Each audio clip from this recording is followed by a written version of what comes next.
자, 안녕하세요. 자, 지난 시간에 예고한 것처럼 이번에는요, 영문법 1, 2, 3강으로 핵심 내용을 정리하는 중요한 기회를 갖습니다. 먼저, 단박에 영어의 핵심을 꿰뚫는 영법을 진행하겠다 하는 내용이고요. 바로 1강의 내용을 들어갔는데, 먼저 한번 숲을 잠깐 보여드릴까요? 자, 숲을 보여드리는 이유는 지나치게 지역적인 내용에 얽매이지 말아달라. 전체적인 숲을 보면 굉장히 이 의문법이 암기가 아닌 이해로서 굉장히 쉬운 영역이다. 이 점을 강조드리고자 합니다. 그럼 자, 먼저 영어 문장을 구성하는 기본 요소가 뭐냐 했을 때 단어 구절의 내용을 반드시 알아야 돼요. 두 번째는 문장의 주요 성분과 수식어가 뭐냐. 요 내용 두 가지만 정확히 알면 영문법의 전체 흐름이 딱 잡힙니다. 자, 그렇다면 좀 더 약간 부연 설명을 하기 위해서 이렇게 한번 정했는데요. 자, 잠깐 볼까요? 먼저 우리가 이제 단어라고 하는 것은요, 흔히 여러분들이 많이 들어본 팔품사 개념이에요. 팔품사. 8개의 품사를 말하고자 한다면 단어 형태로 말할 수밖에 없어요. 그러면은 팔품사에 대해서 잠깐 우리가 한번 나열해 볼까요? 아는 대로 한번 기억을 해보세요. 먼저 명사 참 중요하죠. 자, 두 번째는 명사를 다시 받은 대명사. 그리고 이제 형용사.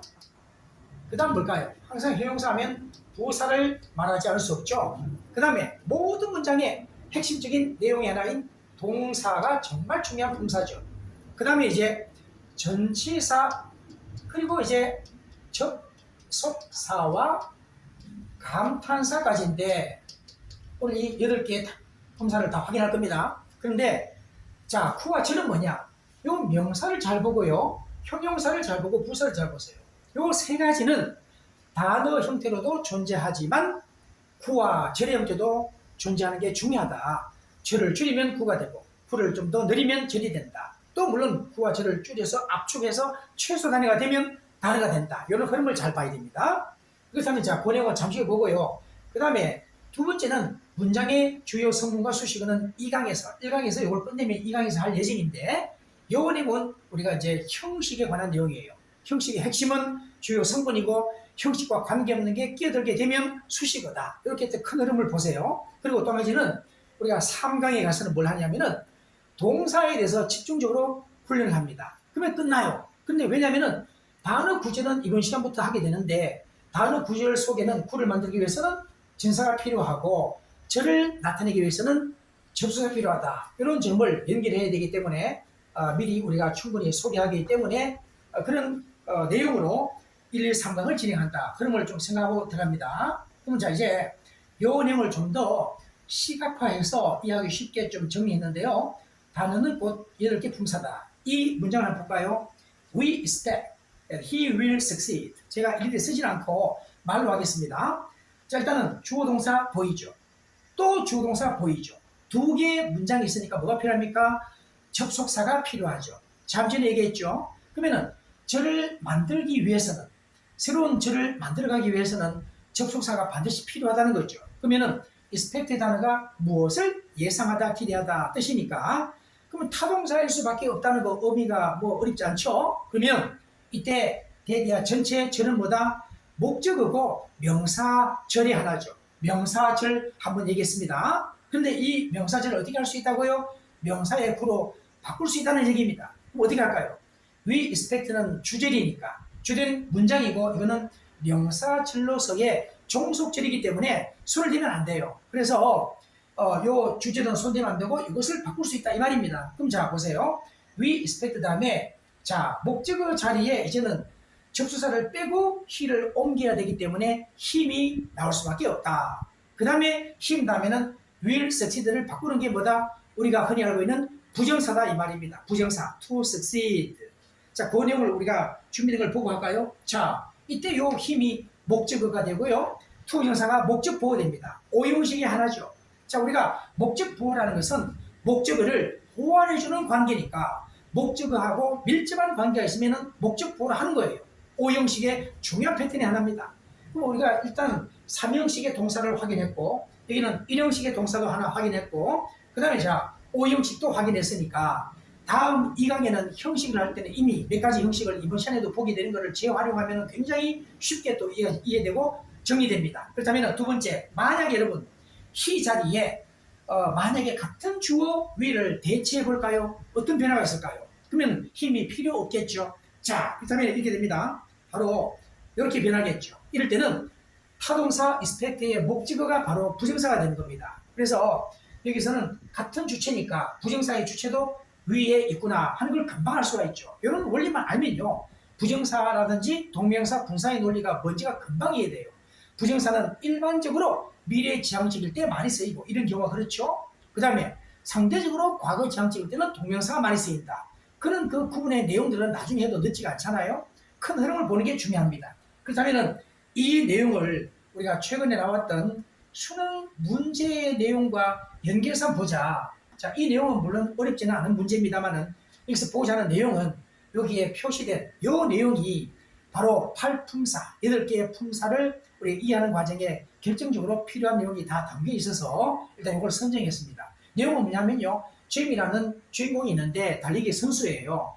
지난번에 했던 기록을 깨지 못해서 굉장히 좌절한 상황인데 그 팀 동료인 켄이라는 남자 주자가 바로 격려를 해주고 다음에 잘 거라는 용기를 주는 그런 내용이 여기에 들어있습니다. 그런 흐름을 좀 먼저 참고하되 지금은 독해가 목적은 아니기 때문에 자, 그 내용은 나중에 보도록 하고요. 일단은 우리가 그 중에서 3개 문장을 선정했는데 2개를 먼저 볼까요? 나중에 3번째까지 볼 겁니다. 자, Your running skills have progressed so much. 너의 달리기 기술이 상당히 많이 발전했어. 어렵지 않죠? 너는 분명 너의 개인적인 최고 기록을 깨게 될 거야. 다음 경주에서는. 이번에는 뜻대로 못했지만 실망하지 말라는 얘기입니다. 그런데 일단 여러분 여기서 제가 밑에 따져보니까 품사가 8개 중에서 6개 나와요. 그래서 인위적으로 제가 이런 그 품사를 조금 더해줬습니다. 2개 품사를 더했는데 감탄사를 더하고 여기에 접수사를 더했습니다. 왜냐하면 8개 품사를 동시에 보기 위해서 2개의 문장을 연결하는 과정에 큰 무리가 없다 싶은 것을 여러분에게 이해를 시켜드리기 위해서 8품사를 이 2개 문장에 다 한번 확인해보자, 이런 취지입니다. 그러면 일단은 말로 해볼까요? 감탄사입니다. 여기는 주어 자리에 명사가 있죠. 여기 동사가 있죠. 부사가 있죠. 그러면은 이미 3개의 품사를 얘기했죠. 자, 4개 이미 얘기했나요? 감탄사와 명사와 그 다음에 동사와 부사까지 얘기했습니다. 그 다음에는 접속사는 5개 얘기했죠. 그 다음에 U는 뭐죠? 인칭 대명사입니다. 대명사는 별도의 품사로 취급됩니다. 그래서 이게 6번째 되고 그 다음에 자, 부사 동사는 했고 또 명사도 했는데 요 사이에 형용사가 보이죠? personal. 그러면은 이제 6개를 했죠. 7개 했죠? 7개. 그 다음에 마지막으로 전치사가 있죠. 이 내용들을 한번 보고 난 다음에 요 다음에 또 정리된 것을 보면서 다시 한번 확인할게요. 자, 보세요. 자, 제가 말로만 하면은 바로 말이 지나가기 때문에 여러분이 눈으로 한번 확인하시라는 의미에서 이렇게 품사를 확인했습니다. 그 나머지 내용들은 중복되니까 동사 쪽은 또 이미 했고 여기에 명사 쪽은 또 앞서 했고 또 전사의 목적인 명사도 이미 합해했으니까 8개의 품사를 다 확인해보자는 얘기입니다. 자, 이런 내용을 확인하면서 다시 한번 전체적으로 3개 문장에 아까 소개했던 내용을 보고 최종 정리를 하고 1강을 종료할 텐데요. 자, 1강의 내용을 잘 알아둬야 2강이 굉장히 쉽게 또 정리되고 3강까지 그냥 일사천리입니다. 별거 아닙니다. 자, 다시 한번 확인하면요. 자, 여기서 명사와 동사와 부사. 그런데 이때 주어와 동사만 존재하고 이것은 부사기 때문에 일형식의 문장이죠. 두 번째, 여기 부사를 또 한번 묶어보고 그 다음에 또 뒤에 부사 구, 여기서는 이미 전치사 플러스 명사 부사 구를 하나 보고 있습니다. 부사의 단어는 일반적으로 동사요, 조동사 있으면 그 사이에 끼드는 게 보편적이에요. 동사 전후에 물론 있겠죠. 동사를 수식하는 게 중심 내용이니까. 그 다음 이제 부사구는 일반적으로 문미에 있는 게 보통입니다. 부사구는 당연히 구의 형태니까 기니까 문장의 핵심 내용과 관계없는 주요 성분이 아니기 때문에 뒤로 온다. 그건 다음 시간에 또 정리하고요. 그러면 자, 이거는 3번째 문장만 확인하고 이번에는 끝낼 예정인데 3번째 문장은 아직 품사 얘기를 안 했죠. 또 한번 확인해 봅시다. 먼저 이게 뭘까요? 전치사입니다. 전치사. 자, 두 번째 전사 다음에 전사 목적어. 전사 다음에는 반드시 명사가 와야 되는데 그것을 전치사의 목적어라 해요. 전체 구조는 뭐죠? 전명구가 부사구죠. 앞서 이미 전명구 했던 것처럼 여기는 동명사를 활용하고 있을 뿐이지 역시 전명구니까 부사구입니다. 그 다음에 자, 이 자리에 주어 자리에 인칭 대명사, 대명사 품사의 하나죠. 그 다음에 동사, 품사의 하나죠. 또 형용사, 보어가 품사의 또 중요한 것의 하나죠.